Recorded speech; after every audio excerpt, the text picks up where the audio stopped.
Correcto, no solamente miedo para represalia, pero simplemente miedo de comportação de minister. De maneira nossa rainha de tende, tá sina que o minister tá insultando a cada momento e trador nang enanang humilhanang de nang função indicar que não tem inteligência para trabalhar em certa posição. Então, tudo isso aqui não tá lançando um sentimento de verdade de frustração na boca de trabalho. E nós temos nos leis que tá para proteger tomador de trabalho e empregado contra esse tipo de comportação aqui. Se estava SD, se estava um SG ou outro jefe de corpo de ambtenaar, essa que lo cana su caminho interno for de machadia. Dus nota para sombra político de função público, nós mestre tapa comportação aqui ou nós mestre permitir. Pois então cria precedente para futuro que está totalmente robês, que no momento que o político na drenta de função público, seja como ministro ou outro, não está para riba lei.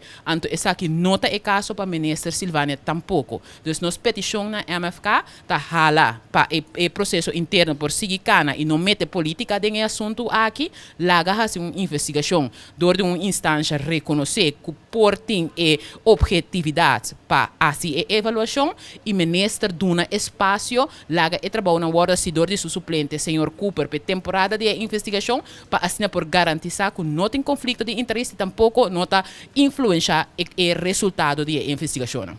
Eta duas coisas totalmente lost for the outro. Me tá tende remarque aqui, hope bia e a me tá preocupar com nós tá esta pensa de forma aqui. Nós não tá questionando o trabalho de minister Silvânia, nós tá questionando sua comportação. Se botin pareja que todo dia tá batido, insultado, humilhado e depois regalado buquê de flor, esse não tá fazendo sua comportação correto. Então, em quadro desse nós mesmos separar duas coisas, minister tem sua tarefa assim como ministro de finanças do país Corsou, então se ele é bom ou não, nós podemos questionar isso e o ministro tem uma tarefa para sua comportação da quadra com a lei laboral do nosso país. E ponto é, nós temos questionamento forte riba ministro Silvânia.